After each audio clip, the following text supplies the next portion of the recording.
வணக்கம் மக்களே. ஸோ இப்போ பிக் பாஸ் லைவில் நடந்த 2 அப்டேட்டை பற்றி பார்க்க போகிறோம். ஒன்று மாயா வர்சஸ் ரவீனா. என்ன நடந்திருக்குன்னு பார்த்தீங்கன்னா, ஸோ அந்த டாஸ்க்கு தோத்தா துடைக்கணுன்ற டாஸ்க் முடிஞ்சவொடனே வெளியே உட்காந்து டிஸ்கஷன் பண்ணும்போது ரவீனா கிட்ட சொல்லியிருக்காங்க, விஜய்க்கு இந்த மாதிரி காலில் அடிபட்டுருச்சு அப்படின்னோடனே, நான் போயிருந்தாலும் எனக்கும் அடிபடுறதுக்கான வாய்ப்பு இருந்திருக்கும்ன்ற மாதிரி ரவீனா சொல்லியிருக்காங்க. அந்த டைம் இந்த பேச்சுவார்த்தையில் ஏதோ ஒன்று மிடில் ஃபிங்கரை மாயா காமிச்சிட்ருக்காங்க போல். இந்த ஒரு இஷ்யூவை பண்ணிகிட்டு இருக்காங்க. அது மட்டும் இல்லாமல் பிரதீப்போட டிஸ்கஷன், பிரதீப்போட விஷயத்தில் நீங்கள் தான் உட்காந்து சிரிச்சிருப்பீங்க, இதெல்லாம் பண்ணியிருப்பீங்கன்றது ரவீனாக்கு ஒரு டவுட்டு. நான் நேற்று நைட்டு போய் பிரதீப் கிட்ட கேட்டேன், அவர் எங்கெங்கெல்லாம் அழுதாருன்னு நான் கேட்டேன். அந்தந்த இடம் சொன்னாங்க, மேபி நீங்கள் தான் பண்ணியிருப்பீங்களோன்றது எனக்கு ஒரு தோணுச்சு. அது மட்டும் இல்லாமல் நாமினேஷன் பண்ணிட்டேன் அப்படின்ற மாதிரி ஒரு பக்கம் சொல்லிட்டாங்க. ஸோ நான் ரவீனா சொல்கிறதுக்கு முன்னாடியே ஒரு பக்கம் மாயாவுக்கு தெரியும். ஏன்னா அன்றைக்கி நாமினேஷன் நடந்த அன்றைக்கே பார்த்தீங்கன்னா மாயா வந்து எல்லாரையும் கண்ணை பார்த்து அது பார்க்கல, என்ன கண்ணு டு கண்ணு பார்க்கல, அதனால் அவள் தான் நாமினேஷன் பண்ணியிருக்கான்றது எனக்கு கிளியராக தெரியும். பட் அவள் வந்தால் மாட்டிப்பான்றது தெரியும். அதனால் கொஞ்சம் அவாய்ட் பண்ணிட்டு போகிற மாதிரி எனக்கு தெரியுது அப்படின்ற மாதிரி சொல்லி ஒரு பக்கம் காண்டில் தான் இருந்தாங்க. நாமினேஷன் யார் பண்ணாங்களோ அவங்க மேலே காண்டில் இருந்தாங்க. குறிப்பாக ரவீனா மேலேயும் காண்டில் இருந்து. ஸோ அந்த இடத்துல இந்த விவாதங்கள்லாம் ஒரு பக்கம் நடந்து முடிச்சுட்டு ஒரு பக்கம் போயிடுறாங்க.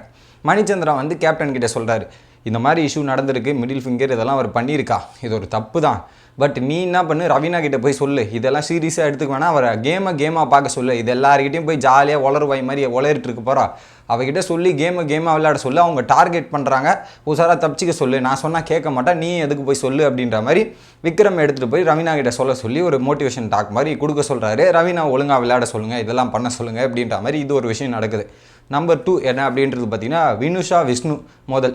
என்ன நடக்குதுன்னு பார்த்தீங்கன்னா, கிச்சன்லேயே ஒரு பாட்னு உட்காந்து வெஷல் வாஷிங் பண்ணிட்டுருக்காரு. வினுஷா வந்து இன்றைக்கி போட்ட சாப்பாடில் ஸோ பாதி சாப்பாடுன்னு வச்சுங்க, பாதி சாப்பாடு டஸ்ட்பினில் போடுறாங்க, வேஸ்ட் ஆகிடுச்சின்னு.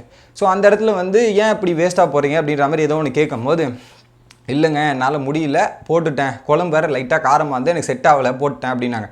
வேறு யாவது கொடுத்துருக்கலாமே அப்படின்னா, இல்லை நான் அந்த மாதிரி கையை எப்படி ஸ்பெசிஞ்சு சாப்பிட்டதால் நிறைய பேருக்கு கம்ஃபர்டபுளாக இருக்காது, அதனால் நான் கொட்டிட்டேன் அப்படின்ற மாதிரி இவங்களோட பாயிண்ட்டாக இருக்குது. நேற்று கூட தான் அப்படி வந்து கொட்டினீங்க, நேற்றும் காரமாக இருக்குது, நூடுல்ஸ் வந்து கொட்டினீங்க, இன்றைக்கி வந்து இதை காட்டுறீங்க அப்படின்ற மாதிரி யோசனை. நேற்று நான் கொட்டவே இல்லையேங்க, அவ்வளோ இது பாஸ்தாவே நான் முழுசாக சாப்பிட்டு முடிச்சிட்டேன், கொட்டவே இல்லை, நீங்கள் தெரியாமல் வேணுத்துக்கிட்டே இந்த மாதிரி இஷ்யூலாம் பேசாதீங்க, இதெல்லாம் பண்ணாதீங்க அப்படின்ற மாதிரி விஷ்ணு பேசுகிறாரு. ஸோ விஷ்ணு என்ன முடிவு பண்ணிட்டாருன்னா, யார் எப்படி வந்தாலும் சரி நான் டார்கெட் பண்ணுவேன், வச்சு செய்வேன் அப்படின்றதுனாங்க. ஸோ அந்த வகையில் பார்த்தீங்கன்னா வினுஷா வந்து விஷ்ணு கிட்ட லைட்டாக திட்டு வாங்கிட்டு இதெல்லாம் ஒரு பக்கம் நடந்துட்டுருக்கு.